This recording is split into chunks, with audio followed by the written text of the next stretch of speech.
Después de Lutero, entonces, los reformadores despertaron sus corazones en oposición a las enseñanzas y prácticas no bíblicas dentro de la Iglesia Católica. Algunas de esas enseñanzas no bíblicas en la Iglesia eran, por ejemplo, los abusos o enseñanzas y prácticas, ¿verdad? Eran, por ejemplo, los abusos papales. Tanto en la teología como en la práctica había mucho abuso de parte de los papas. Teníamos también una arrogancia papal, donde los papas proclamaban ser la autoridad apostólica y casi mesiánica dentro de la iglesia. De hecho, eso es hasta el día de hoy. Nosotros, cuando escuchamos la presentación de un papa, inmediatamente escuchamos frases como: él es el vicario de Cristo, él es el sumo pontífice, él es el santo puente, ¿verdad?, entre Dios y los hombres. Vicario es aquel que intercede entre Dios y los hombres. Así que son títulos bastante arrogantes, y ya se daban en aquel momento. Vemos también, por ejemplo, lo que fue el cautiverio de la palabra de Dios. Durante la Reforma, los reformadores se dieron cuenta de que la Biblia no estaba siendo central, al punto de que no solo no se estaba predicando, sino que no había Biblia. No había Biblia por ninguna parte en los idiomas originales, y eso era un problema, porque las personas normales de a pie deberían de tener Biblias en sus idiomas originales. En cuarto lugar, ellos vieron también la mediación usurpada atribuida a María y a los santos. Es decir, María y los santos figuraban como mediadores y corredentores, y no solo como eso, sino también como lo que hablábamos hace un momento, de los que otorgaban los méritos de gracia para la salvación. Y finalmente, ellos pelearon mucho en contra de confiar en las buenas obras como el medio para obtener, y en cierto sentido para merecer, la gracia de Dios. Ahora, después de esto que acabo de decir, y en consecuencia de este despertar, se desarrollaron cinco marcas o señales muy propias de lo que son la herencia reformada, para que así se pudiera evitar que nos desviemos del estrecho camino que hay en el Evangelio. A esas cinco marcas o esas cinco señales de la reforma las hemos llamado comúnmente como las cinco solas. ¿Por qué? Porque cada una lleva la palabra sola antes de la siguiente palabra. Así que tenemos sola escritura, sola fe, sola gracia, solo Cristo y solo a Dios la gloria. Son las cinco marcas de la herencia reformada. En esta segunda conferencia, con la ayuda del Señor, hermanos, vamos a considerar muy brevemente, así al buen ojo de águila, ¿verdad?, así por encima, vamos a considerar las cuatro de estas cinco marcas. Vamos a considerar sola escritura, solo fe, solo gracia y solo Cristo. Y el día de mañana, durante el servicio dominical, vamos a estar considerando juntos la última de las marcas, que es solo a Dios la gloria. Yo espero que de verdad podamos ser edificados y fortalecidos, más que solamente instruidos. Como siempre decimos, no queremos doctrina para informarnos, sino para transformarnos. Esa es la idea.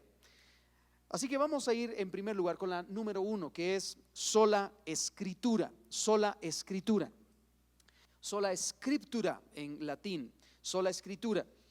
Según esta marca distintiva de la Reforma, y usted lo tiene el concepto ahora, las escrituras son nuestra suprema y única regla de fe y de vida. Las escrituras son nuestra suprema y única regla de fe y de vida, como lo dice la Confesión de Fe de Westminster. Las escrituras son nuestra máxima norma de fe y de conducta. Es la misma cosa. Pero la idea es que nosotros debemos de regirnos solamente por la escritura. Es la palabra de Dios, no la tradición o los razonamientos humanos, los que determinan nuestra fe y ordenan nuestra obediencia. Es solamente la escritura, no otra cosa. Toda creencia, hermanos, toda práctica, aún dentro de culto, toda práctica, toda creencia debe ser probada por las escrituras. Solo por la escritura, ya que no hay otra fuente de autoridad. No hay mayor fuente de autoridad que la Biblia. Es que mi pastor dice Biblia, ¿sí?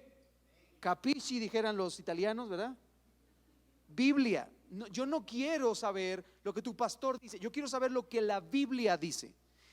Porque hay gente que uno le pregunta, a ver, pero ¿dónde está eso en la Biblia? No, mejor, voy a reestructurar mi comentario con un verdadero comentario. Hace algunos años, un pastor muy relevante en Guatemala, no voy a mencionar el nombre, pero fue muy relevante durante el conflicto armado en Guatemala. Este pastor decía: mire, lo que yo le estoy diciendo ahora mismo es una revelación de Dios. No me pregunte en qué parte de la Biblia está, usted solo créalo. Peligroso, ¿verdad? Peligroso. Eso huele a herejía desde 20 metros de distancia, ¿sí? Así que no hay otra fuente de autoridad que la Biblia. La pregunta es ¿por qué? ¿Por qué? Bueno, sencillo, porque la Escritura es la mismísima palabra de Dios. Lo dice la Biblia, 2 Timoteo 3:16. Dice: toda la Escritura es inspirada por Dios y útil para enseñar, para redarguir, para corregir, para instruir en justicia. Y quedémonos en el concepto inspirada por Dios. Si es inspirada por Dios, significa que Dios mismo, a través de un hálito divino, usó a hombres para trazar el rumbo de lo que finalmente es nuestra Biblia. Otro texto, poco más largo, 2 de Pedro 1, 19 al 21. Tenemos también la palabra profética más segura, a la cual hacéis bien en estar atentos, como a una antorcha que alumbra en lugar oscuro, hasta que el día esclarezca y el lucero de la mañana salga en vuestros corazones. Expliquemos esto. A ver, Pedro, por cierto, estaba hablando de la venida de Cristo y de la exaltación que Cristo tuvo cuando el Padre habló y dijo: este es mi Hijo amado, en él tengo complacencia, a él oíd, en el momento de la transfiguración. Y Pedro dijo: nosotros lo vimos con nuestros ojos, pero no nos hagan caso a nosotros, ¿sí? Porque tenemos la palabra profética más segura.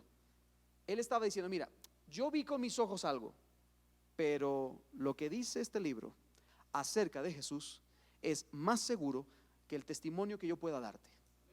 Imagine, o sea, el mismo apóstol Pedro. Así que es increíble.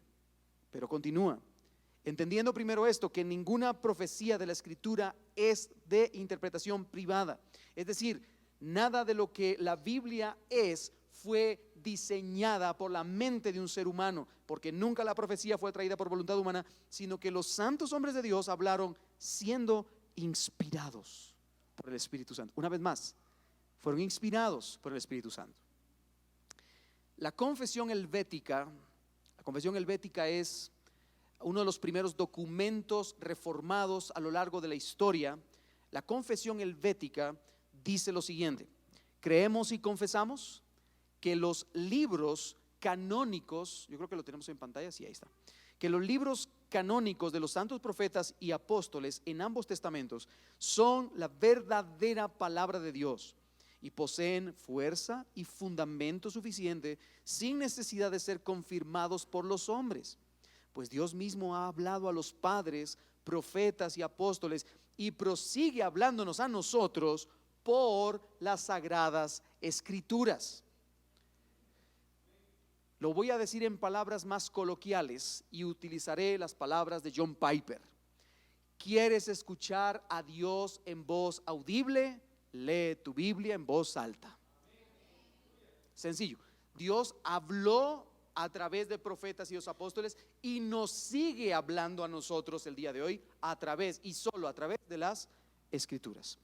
Y hermanos, y por cuanto la Biblia es palabra de Dios, podemos decir, como dice Wayne Grudem, que la Biblia es autoritativa, inerrante, clara, necesaria y suficiente.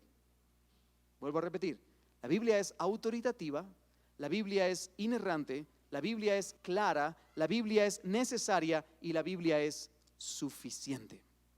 Ahora bien, la típica pregunta que yo he escuchado en un montón de círculos y especialmente desde el punto de vista católico: ¿la sola Escritura niega la tradición o el uso de otros libros o el uso de confesiones de fe históricas o el uso de credos históricos? ¿La sola Escritura niega que nosotros podamos utilizar credos y confesiones históricas para apoyarnos en nuestra? No, de ninguna manera. No, es más, las usamos. Yo acabo de citar la confesión helvética, las usamos. la Confesión de Westminster, la Confesión de Fe de Londres de 1689, los cánones de Dort, los usamos. Sin embargo, hermanos, deberíamos nosotros decir que creemos que todas las voces que podamos escuchar, ya sean credos, confesiones o cualquier otra persona, siempre debe estar subordinada en autoridad a la autoridad de la palabra de Dios. ¿Puedo usar un libro de teología? Por supuesto, yo tengo muchos. El problema no son los libros de teología, el problema es que los libros de teología hablen de la Escritura y pongan la Escritura como la máxima autoridad. ¿Vamos bien hasta aquí, hermanos? Muy bien, pero finalmente, este principio de la sola Escritura, y de verdad esto deberíamos aplicarlo el día de hoy y tener mucho cuidado. Abra sus oídos, hermano, por favor, porque los reformadores dijeron que el principio de la sola Escritura significa que como iglesia debemos rechazar a cualquiera que diga ser un profeta infalible o divinamente inspirado por Dios. Debemos de tener cuidado con eso. No, pero es que esta es una palabra que Dios me dijo a mí y solo a mí. Cuidado con eso. Alguien ha dicho, ¿quieres saber tú cómo encontrar una herejía? Muy sencillo. Enciérrate en tu habitación solo y ponte a descubrir ideas disparatadas que solo a ti se le han ocurrido en toda la historia de la iglesia. Y eso pasa, hermanos. Los mormones, los testigos de Jehová, los adventistas y muchos otros grupos de teología que han salido a lo largo de la historia han salido bajo esos principios. Dios me reveló, Jesús me reveló, Cristo me dijo, etcétera, etcétera, etcétera, etcétera. ¿Sí? ¿Qué decía Martín Lutero? Escuche bien. Toda enseñanza que no se encuadre en las Escrituras debe ser rechazada, aunque haga llover milagros todos los días. Wow. Ahora bien, ¿qué tan bien entendemos el principio de sola Escritura? Vuelvo a repetir otra vez. ¿Qué tan bien entendemos el principio de sola Escritura? Muy bien, yo lo entiendo usted, muy bien. Ok, le voy a hacer otra pregunta. ¿Buscamos, amamos, vivimos y oramos sobre las Sagradas Escrituras? Porque a mí, ¿qué me sirve? No me sirve de nada saber que la Biblia es la máxima norma de fe y de conducta para el cristiano. No me sirve de nada saber eso si para mí la Biblia no es la máxima norma de fe y de conducta. Hermano, ¿es la Biblia la brújula que te guía a través de las tormentas y sobre las olas que encuentras en la vida diaria? Hermano, ¿es la Escritura la guía que siempre tienes frente a ti? ¿Es la regla por la cual tú trabajas? Como dijo el salmista David en el Salmo 119:9, ¿la palabra de Dios es para ti el agua con la que te lavas? Eso decía el salmista. Tu palabra, oh Dios, es el agua que me lava, que me purifica, que me limpia. ¿Es para ti el agua que te lava? Hermanos, la palabra de Dios es para ti el fuego que te calienta, es el aliento que te nutre, es la espada con la que luchas frente al maligno, es el consejero que resuelve tus dudas y tus temores. ¿Es acaso la palabra de Dios el patrimonio que te enriquece por encima de todas las cosas? ¿Deseas, anhelas conocer más y más cada día a Cristo por medio de la palabra?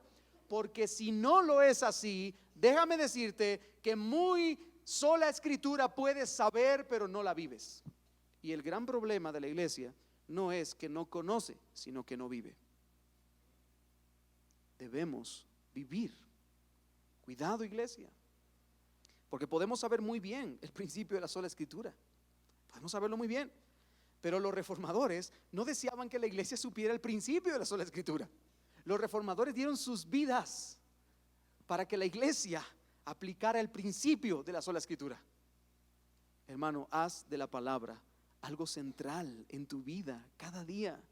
Léela, estúdiala, medita en ella de día y de noche.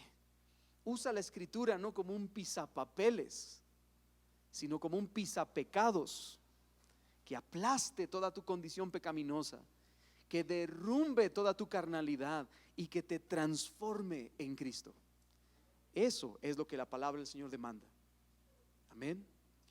Dice Dios, hablando a través del profeta Isaías, dice al pueblo: mi palabra es como un martillo que golpea sobre la piedra y la rompe. Mi palabra, cuando sale, no vuelve a mí vacía, sino que toma a los arbustos, a las zarzas, y los convierte en cipreses. ¿Qué es eso? ¿Qué es? A ver, a cualquier persona que sepa de botánica, ¿sí? Y si alguien sabe de botánica aquí, usted no me va a dejar mentir que usted no puede tomar un arbusto, una zarza, y convertirla en un arrayán, en un árbol grande, frondoso. Usted no puede tomar una zarza y convertirla en un abeto. No se puede, ¿verdad? No, es imposible. ¿Qué es lo que está diciendo el Señor? Mi palabra transforma tanto la naturaleza que hay en ti que te hace una nueva criatura. ¿Se da cuenta? O como le dijo el apóstol Pablo a Timoteo: mira, desde pequeño has sabido las sagradas escrituras, las cuales te pueden hacer sabio para alcanzar la vida eterna en Cristo Jesús. La palabra del Señor trae sabiduría. Así que, hermano, no lo hagamos simplemente un principio, apliquémoslo. Vivamos muy cerca de este libro, por el cual muchos dieron su vida. Amén. Número 2, sola gracia. Este principio de la reforma nos dice que, 2 puntos, la salvación depende sola y exclusivamente de la gracia de Dios. Es simple, es un principio tan sencillo, pero al mismo tiempo tan complicado para la mente humanista. Porque, hermanos, como seres humanos queremos meter las manos en nuestra salvación. Y la Biblia dice: no puedes, no hay forma de que metas tu mano. La salvación depende sola y exclusivamente de la gracia de Dios. Hermanos, la teología evangélica no enseña a las personas a buscar la salvación en sacramentos, o en buenas obras, o en el esfuerzo humano, o en la bondad que tú tengas, o en los méritos que tú hagas, o en la participación en las reuniones dominicales. Yo voy al culto, yo voy al culto. Sigue yendo al culto. No se trata de ti. La salvación no es por lo que tú hagas. Es más, la Biblia no nos enseña ni siquiera que la salvación sea por las llamadas decisiones para Cristo. Si alguien en este lugar no ha venido a Cristo todavía, yo le invito a que usted pueda hacer hoy una decisión por Jesús, que pase aquí al frente y que repita esta oración conmigo para hacer esta decisión. La Biblia no dice eso. Cuando Pedro termina de predicar, la gente aturdida le dice: hermanos, ¿qué podemos hacer para obtener la vida eterna?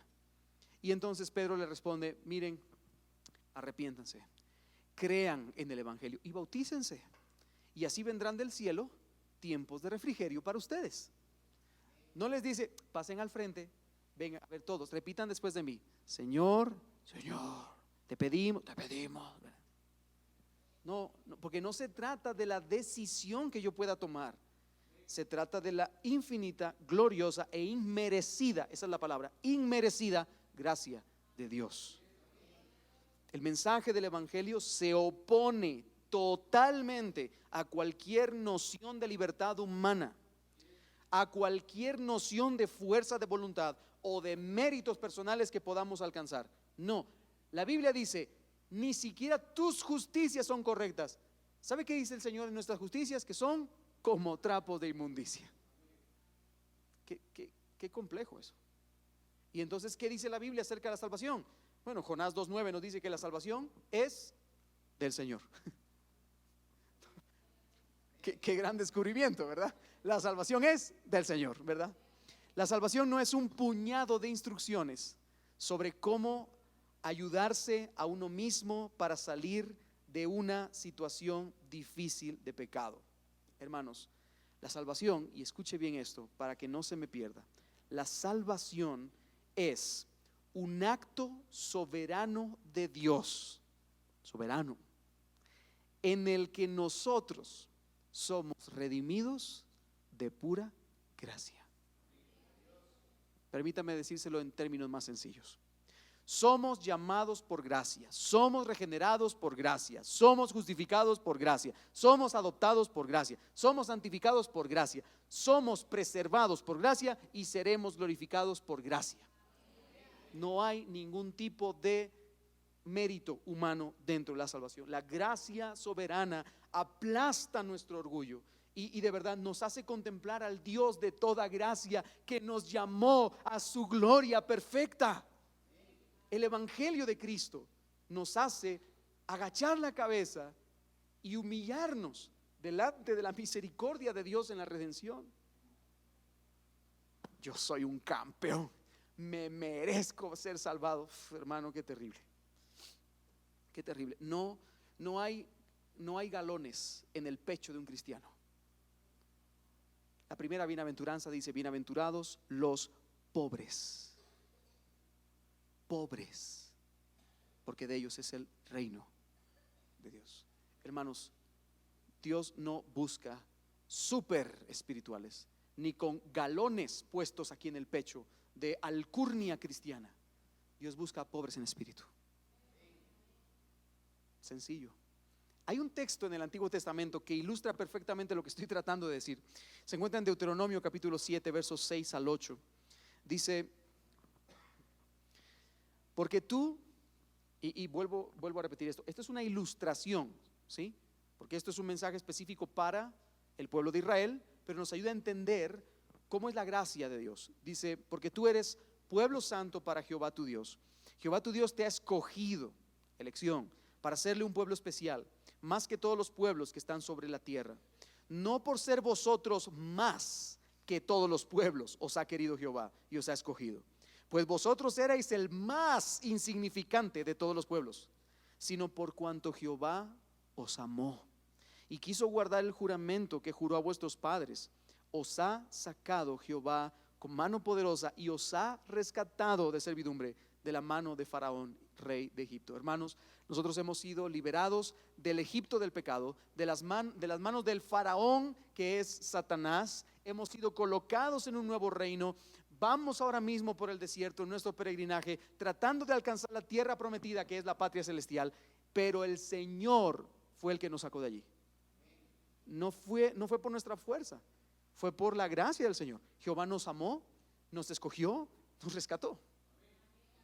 El doctor Louis Sperry Chafer dice lo siguiente: la gracia no equivale a tratar a una persona de acuerdo con sus méritos o mejor de lo que merece. Equivale al trato misericordioso sin la más mínima referencia a sus merecimientos. La gracia es amor infinito que se expresa por medio de bondad infinita de Dios. Mire, hermano, se lo voy a ilustrar de esta manera. El que ostenta el récord mundial de salto de longitud se llama Mike Powell. Fue un medallista olímpico que creo que su distancia fueron 2.18 metros, algo así, no sé, por el estilo. Y él ostenta el récord mundial hasta la fecha del salto de longitud. Ahora bien, si el día de mañana alguien viniera y me dijera: mira, te pagamos $100,000 si te enfrentas a Mike Powell en salto de longitud y le ganas. La competencia será la próxima semana. No importa cuánto yo me esfuerce, Mike Powell va a ganarme. Ahora, piénselo ahora bajo la siguiente situación. Nos agarran a los dos, a Mike Powell y a este señor que está enfrente de ustedes, y nos llevan a los dos. ¿Y cuál es nuestra sorpresa? Que al llegar al lugar donde es el concurso, el salto de longitud es un precipicio que de una montaña a otra montaña hay 20 metros. Muy bien, ahí está el campeón de salto de longitud frente al campeón de no salto de longitud. y los dos empezamos a correr al mismo tiempo. Vamos hacia el acantilado, saltamos y, como era de esperarse, este señor gordito cae por el barranquito, ¿verdad? Y me muero. Pero no era de esperarse tanto porque era el campeón del salto de longitud, ¿verdad? Sin embargo, salta, pero son 20 metros, hermanos. Así que de la misma forma cae al acantilado y se muere. Mire, hermano, si yo le hiciera a usted una pregunta, respóndamela de todo corazón. ¿Quién de los dos murió mejor? ¿Mike Powell o Lucas Martínez? ¿Quién de los dos murió mejor? ¿Qué importa? Los dos están tiesos abajo. Se murieron, ¿sí o no? Están muertos. ¿Qué importa saber quién murió mejor? No, pero es que Mike Powell era el campeón de salto. No importa que haya sido el campeón de salto, se cayó, se murió. Morimos los dos igual. Hermanos, no importa qué Mike Powell espiritual seas tú, si tú te tiras a los brazos de Dios solo, vas a caer al acantilado de la muerte. No hay capacidad, no importa las muchas obras que tengas, los méritos, tu esfuerzo, no importa. Es más, te puedes presentar al lado de una persona que no es tan espiritual como tú y de todas maneras los dos están muertos. Permítame esa ilustración, pero me ayuda mucho a entender esto, hermano. No hay ningún tipo de posibilidad cuando todos, dice la palabra del Señor, estamos muertos. No hay ningún tipo de posibilidad. Yo no necesito entrenamiento para poder aprender a saltar más alto. Yo necesito un puente.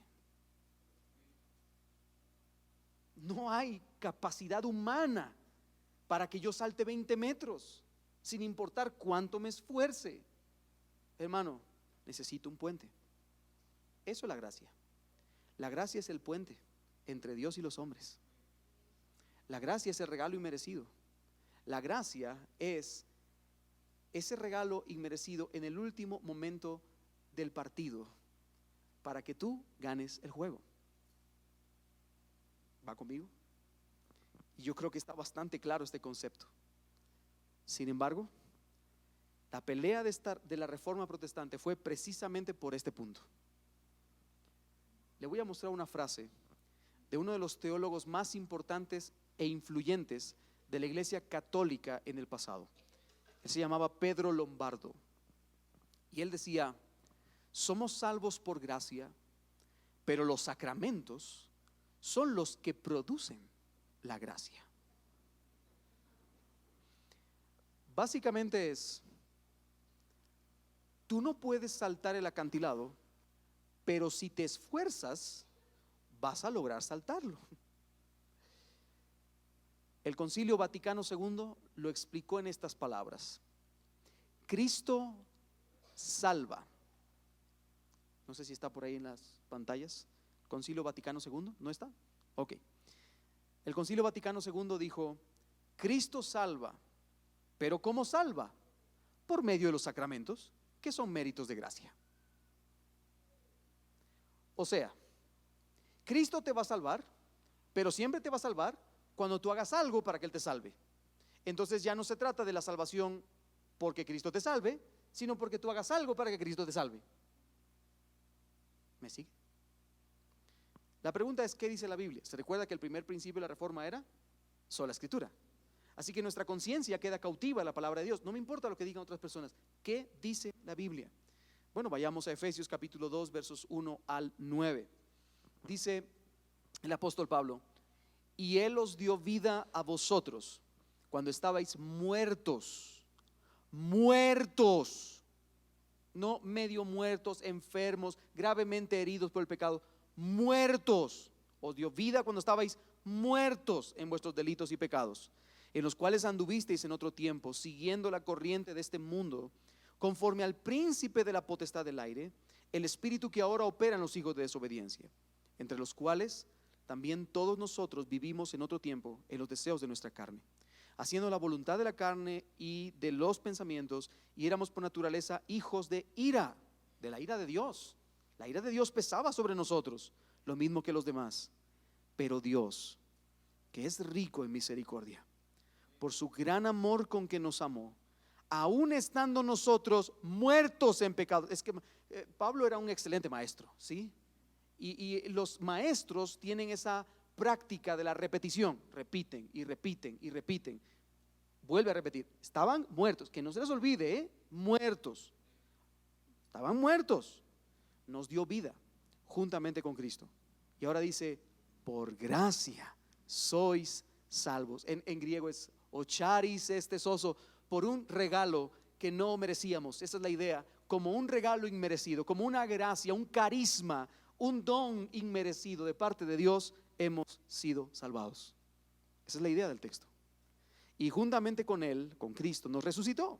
Y asimismo nos hizo sentar en los lugares celestiales con Cristo Jesús, para mostrar en los siglos venideros las abundantes riquezas de su gracia, para mostrar delante de todo el mundo, mírenme a mí. Eso es lo que está haciendo el Señor. Mírenme a mí, yo soy rico en gracia. Cuando nadie merecía nada, yo los salvé aún estando muertos. Mírenme, soy el dador de gracia.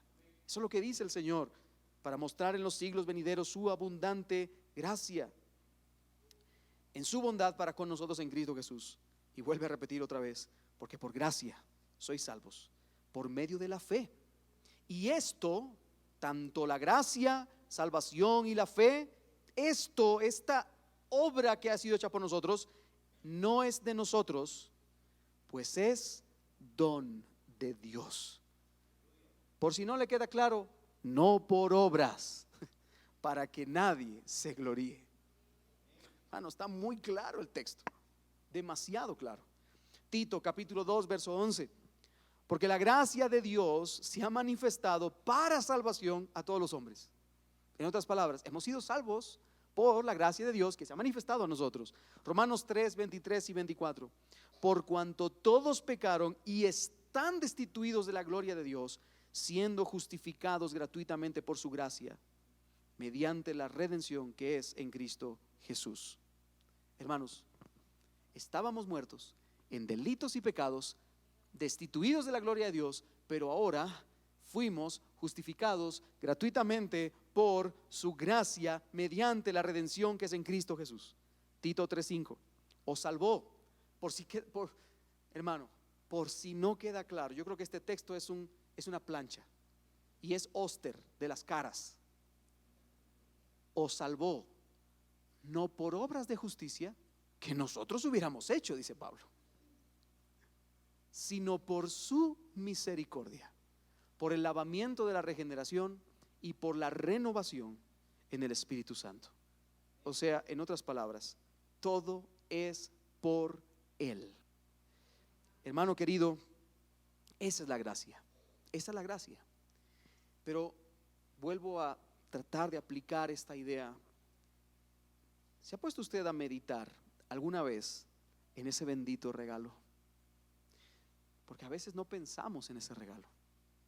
Venimos domingo tras domingo a la iglesia, participamos de reunión tras reunión, de culto tras culto. Hermano, si realmente entendiéramos esa gracia, para mí no sería una imposición. Yo daría paradillas en un pie de alegría y de gozo, porque he entendido la salvación en Cristo. Oh, cuán gran regalo ha recibido este miserable pecador. Cuánta gracia el Señor nos ha dado. Hermano, ¿alguna vez tus ojos se han llenado de lágrimas sabiendo que no eres merecedor de tanto amor? ¿Alguna vez tus ojos se han llenado de lágrimas y tu corazón realmente se ha compungido al saber, como dice la canción, sublime gracia del Señor que a un vil pecador salvó? Fui ciego, mas hoy veo yo, perdido, y Él me halló. ¿Se ha llenado tu corazón de alegría alguna vez? Porque hermano, si no ha sido así, podríamos dudar que has tenido un encuentro con la gracia de Cristo, con la gracia de Dios, con la gracia que salva. Porque todo aquel que tiene un encuentro verdadero con la gracia que salva como veremos mañana, inmediatamente tu corazón salta en una doxología y dices: gloria, gloria, gloria sea al Señor. Ese es el corazón de alguien que ha entendido esa verdad. Número 3, tercera sola fe. Según esta marca de la Reforma, la sola fide o sola fe, solo la fe es el instrumento, solo la fe es el instrumento por el cual el pecador es justificado de la culpa de todo pecado y considerado justo por Dios. Solo la fe es el instrumento por el cual el pecador es justificado de la culpa y de todo pecado y es considerado justo por Dios. El pastor y teólogo Joel Beeke escribe que básicamente la fe es una mano desnuda, completamente miserable de un mendigo que se extiende hacia arriba para ver si puede recibir algo de parte del Señor. Esa es la fe. La fe es una mano desnuda que se levanta hacia el Señor. En las esquinas, en los semáforos, hay muchas personas haciendo diferentes cosas: malabares, limpiando los carros. Algunos limpian los carros y pues uno se siente en la necesidad de darle, ¿no es cierto? Como, por eso mejor cuando están viniendo a uno. ¿Le ha pasado? Sí, ¿verdad?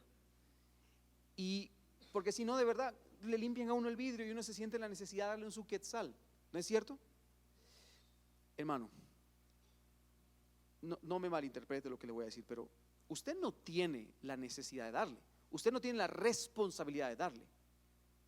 Usted está ahí parado con su carro y todo lo que hagan afuera pues puede ser hecho, pero usted no tiene la necesidad de darle nada, ¿sí? Le pongo un ejemplo un poco más fuerte. Veo a un mendigo en el suelo, ciego por ejemplo, que está con un bote de dinero enfrente. Hermano, usted no tiene la responsabilidad de darle. ¿Me sigue con esto? O sea, entiéndame, estoy utilizando una ilustración. Como cristiano usted tiene la responsabilidad de darle, ¿sí? Pero usted no tiene la responsabilidad de darle, porque si usted le tuviera que dar dinero a todos los mendigos que hay en todo el mundo, usted no tendría dinero, ¿no es cierto? Entonces, o sería un mendigo también. Entonces usted no tiene la responsabilidad de darle. El mendigo simplemente está con la mano hacia arriba, esperando a ver si alguien le da. ¿Me sigue con esa idea? Bueno, nosotros somos el mendigo y la fe es la mano levantada. Dios no tendría la responsabilidad de darnos nada. Sin embargo, Él nos ha dado todo. ¿Ve usted la idea, lo que estoy tratando de decir? Nosotros somos los mendigos de la historia. Vuelvo a repetir, no hay galones. En este espectáculo no hay centros, no hay un show, no hay alguien que sea el estelar en la historia, es Dios. Nosotros somos el mendigo que agacha la cabeza, levanta la mano, desnuda, pidiendo misericordia, con fe. Y Dios ofrece de su gracia. Eso es la fe. La fe realmente al final es nuestro vínculo con Cristo en la salvación. Mire cómo lo decía Martín Lutero. Me parece muy interesante esta frase.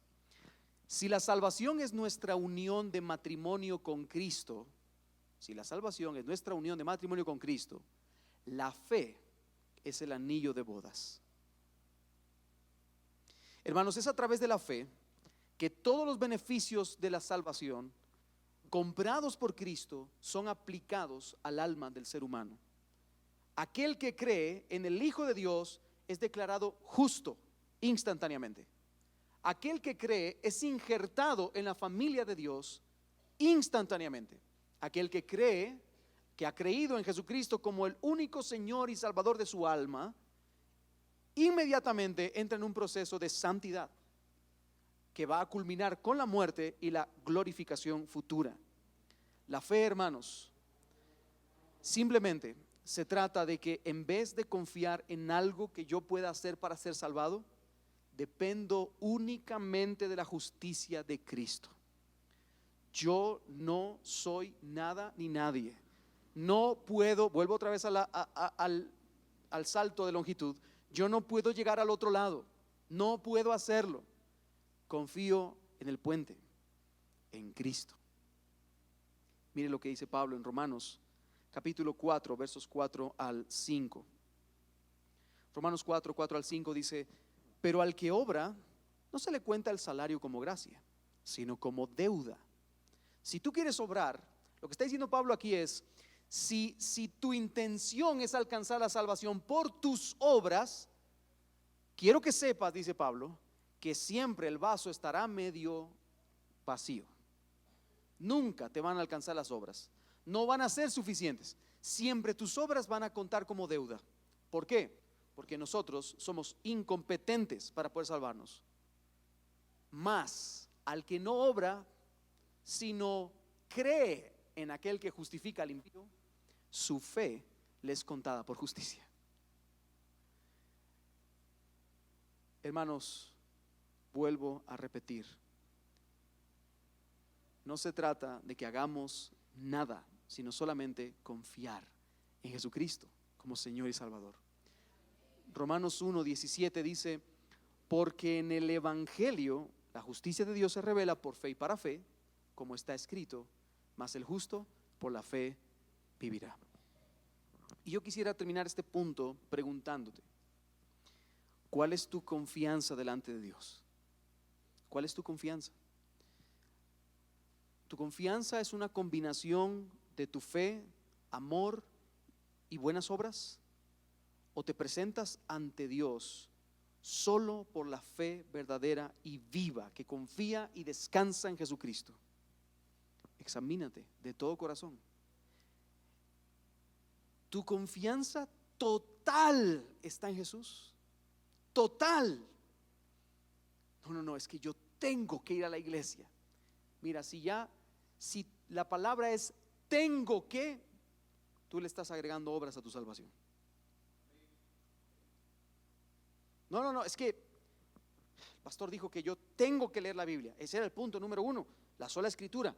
Él lo dijo, tengo que leer la Biblia. No, es que no es tengo que. El salmista dice: deseo tu ley. ¿Ve la diferencia? No es un tengo que hacer algo, es que yo lo deseo por cuanto he sido salvado. Entonces, hermanos, no se trata del tener que, se trata de que nuestro anhelo, nuestro deseo, nuestra pasión es estar cerca de aquel que nos ha salvado. ¿Ve usted la diferencia? Pero en muchas ocasiones nuestra vida religiosa se convierte en una vida de obras sin querer queriéndolo. Tengo que ir a la iglesia, tengo que leer la Biblia, tengo que orar, tengo que ayunar, tengo que ofrendar, tengo que amar al hermano, tengo que, no tengo que, porque también los mandamientos del Señor se pueden tomar como gravosos para nosotros. No tengo que ir a tal lugar, no tengo que comportarme de esta manera, no tengo, eso, hermanos, es obras. Mi confianza está plena en Cristo. Yo soy salvo no por lo que haga o deje de hacer, sino por Cristo. Mi fe está en Él, y cualquier obra que yo pueda agregarle o introducirle en ese saco de salvación, entonces será contado como pérdida y no como ganancia. ¿Me sigue, hermano, con eso? Ahora bien, habiendo dicho eso, termino con algo más, porque los reformadores, en cuanto a este punto de la fe, decían: somos justificados por la fe sola, pero la fe nunca viene sola. ¿Se entiende esa frase? Somos justificados por la fe sola. Yo lo único que tengo que hacer para mi salvación es tener fe en Jesucristo. Pero la fe nunca viene sola, porque la fe verdadera siempre viene acompañada de otras cosas. Cuando una persona tiene fe verdadera, siempre habrá amor a Dios, amor al prójimo, amor al que sufre, amor al que tiene necesidad. La fe verdadera siempre vendrá acompañada de obediencia. El que me ama, obedece mis mandamientos. La fe verdadera siempre vendrá acompañada de una entrega total a Cristo como Señor para la gloria de Dios Padre. Así que en resumidas cuentas, se trata de sustituir en nuestra mente el tengo que leer la Biblia por deseo leer la Biblia. Tengo que venir a la iglesia por es mi pasión encontrarme con estos hermanos a los que amo en Cristo. Es mi deleite orar cada día. Me deleitas tú, Señor. ¿Por qué? Porque me has dado tanto amor, tanta gracia, que como consecuencia yo no puedo hacer otra cosa que rendirme a tus pies. ¿Ve cómo es la diferencia? La Iglesia Católica define la salvación como salvación igual a fe más méritos, ¿verdad? Esa es la idea.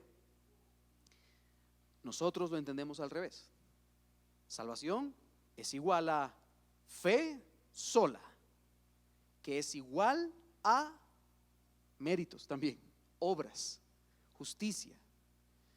Martín Lutero solía decir: Dios no necesita tus obras para salvarte, pero tu vecino sí las necesita. Tu vecino sí, así que ámale, pórtate bien con él, no lo desprecies, no mientas, y etcétera, etcétera. Pero llego al último punto, el último punto de hoy, que es, en cuarto lugar, solo Cristo, solus Christus. Solo Cristo, no los santos, ni los ángeles, ni el ministerio, ni los ritos de la iglesia, ni nuestras buenas obras. Solo Cristo es nuestro mediador, es nuestro redentor, es nuestro Señor y es nuestro Salvador ante Dios. Solo Cristo, solo Cristo, solo Cristo. Hermanos, somos la iglesia de Cristo porque Cristo está en el centro de la iglesia. Ahora bien, ¿qué dijo la Iglesia Católica? Bueno, permítame decirle un par de frases. El Papa Bonifacio VIII dijo: es absolutamente necesario para la salvación de toda criatura humana que esté sujeta al romano pontífice. No a Cristo, ¿verdad? Sino al romano pontífice. El Papa Inocencio III decía: con nuestros corazones creemos y con nuestros labios confesamos solo una iglesia, no aquella de los herejes, sino la Santa Iglesia Católica, Apostólica y Romana, fuera de la cual creemos que no hay salvación. Tremendo. El cuarto concilio de Letrán, que fue llevado a cabo en el año 1215, dice: hay solo una iglesia universal de los fieles, fuera de la cual nadie está a salvo. Tremendo eso. El Papa Pío X dijo: es nuestro deber el recordar a todos, tal como el Santo Pontífice Gregorio hizo hace años atrás, la absoluta necesidad nuestra de recurrir a la iglesia para efectuar nuestra salvación eterna. ¿Se da cuenta de estas frases? Lo prepotentes que suenan, lo antibíblicas que suenan. El Papa Pío XI: por sí sola, la Iglesia Católica mantiene la adoración verdadera. Esta es la fuente de verdad, esta es la casa de la fe, este es el templo de Dios. Si cualquier hombre entra no aquí, o si cualquier hombre se aleja de ella, él será un extraño a la vida de fe y salvación. Es más, en esta única iglesia de Cristo no puede haber o permanecer un hombre que no acepta, reconozca y obedezca la autoridad y supremacía de Pedro y la de sus sucesores legítimos. Papa Pío XII, ahí vamos aumentando, ¿verdad? Van de Pío. Por mandato divino, la intérprete y la guardiana de las Escrituras y la depositaria de la sagrada tradición que vive en ella, la iglesia por sí sola es la entrada a la salvación. Ella sola, por sí misma y bajo la protección y la guía del Espíritu Santo, es la fuente de verdad. En consecuencia, básicamente los papas en la Iglesia Católica a lo largo de la historia dijeron: extra ecclesia nulla salus, ¿verdad? Fuera de la Iglesia Católica no hay salvación. Dijeron que la Iglesia tiene la verdad, toda la verdad y nada más que la verdad. Dijeron que la Iglesia Católica es el centro de la cristiandad y que fuera de la Iglesia todo ser humano es maldito y no tiene derecho a salvarse. Dijeron que la Iglesia es la que de alguna manera confirma la verdad a través del ministerio de Pedro y de sus subsecuentes papas. Pero ¿y qué dice la Biblia? ¿Qué dice la Biblia? Bueno, la Biblia dice en 1 de Timoteo 2:5: porque hay un solo Dios y un solo mediador entre Dios y los hombres, Jesucristo hombre. Ni papas, ni mamas, ni tías, ni primas, ¿verdad? Solo Cristo. Gálatas 2:20 dice: con Cristo estoy juntamente crucificado, y ya no vivo yo, mas vive Cristo en mí. Y lo que ahora vivo en la carne, escucha ahora, lo vivo en la fe del Hijo de Dios, el cual me amó y se entregó a sí mismo por mí. Yo no vivo por otro que no sea Cristo. Solo Jesucristo como mediador puede ser nuestro profeta para enseñarnos. Solo Cristo como mediador puede ser nuestro sacerdote para reconciliarnos con el Padre. Solo Jesucristo como mediador puede ser nuestro rey para librarnos de nuestros enemigos y gobernarnos por medio de su palabra y a través de su espíritu en nosotros. Solo Cristo como mediador. Cristo es la puerta. Cristo es la puerta. Cristo es la verdad, pero además Cristo también es el camino por el cual debemos viajar a la gloria. Hermanos, como hemos dicho en alguna ocasión, o Cristo es tu todo o Cristo para ti no es nada. Esa es la realidad que debe definir a la iglesia. O Cristo para ti es tu todo o Cristo para ti no es nada.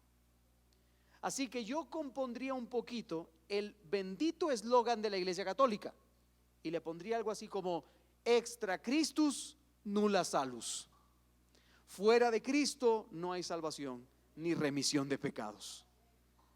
Nosotros estamos completos en Él. No hace falta nada si estamos con Él. Dependemos de Cristo, no de nuestros méritos, no de la intercesión de los santos difuntos. Como solía decir Alfonso Ligorio fue uno de los más grandes escritores de la Mariología, de las doctrinas de María. Y Alfonso Ligorio decía: cuando yo quiero acercarme a Dios Padre, al acercarme por medio de Cristo en la cruz, me doy cuenta de ese Señor aterrador clavado con ojos punzantes que quiere asesinarme. Por eso recurro mejor a su madre, que tiene una cara más tierna, más dulce, ¿verdad? Esa era la idea. Al cielo, no por Cristo, sino por María, comediadora, corredentora. Hermano, todo lo que una persona necesita para ser salvado eternamente es estar unido a Cristo por la fe.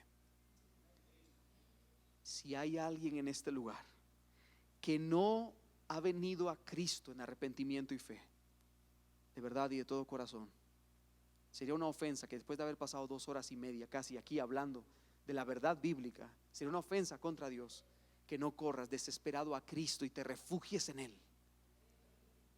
Que Cristo sea el todo en tu vida, que Cristo sea el centro para ti. Juan Calvino decía lo siguiente: el único puerto de la salvación está en la misericordia de Dios, que se nos muestra en Jesucristo, pues solo en Él se ha cumplido todo lo que pertenece a nuestra bendita salvación. Más adelante, Juan Calvino dijo o escribió: Cristo es nuestro único tesoro, y todo aquel que no contento con el valor de Cristo vacila de acá para allá entre vanas esperanzas, no anda por el camino recto. Hermano, no hay otra esperanza. Cristo y solo Cristo es nuestra esperanza de gloria. Martín Lutero escribió también: me miré a mí mismo y vi imposible salvarme. Luego miré a Jesús y vi imposible perderme. Hermanos, la teología cristiana es exclusiva. Es exclusiva. Cuando tú entres al cielo, no vas a entrar al cielo por la vestimenta de tus obras, como dijo el apóstol Pablo, sino revestíos de Cristo. Si yo no estoy vestido de Cristo, yo no tengo salvación. La teología cristiana es exclusiva, solo hay un camino. Juan 14:6, Jesucristo dijo: yo soy el camino, la verdad y la vida. Él no dijo: yo soy uno de los caminos, una de las verdades y una de la vida. No, yo soy el camino, la verdad y la vida. No hay salvación si no es por medio de Cristo. La Confesión de Fe de Westminster dice: Cristo, sacerdote para siempre, Rey y cabeza de la iglesia, el Salvador del mundo, heredero de todas las cosas, juez de todo el mundo, verdadero Dios, fuera del cual no hay salvación. Bendito sea el nombre de nuestro Señor Jesucristo por eso.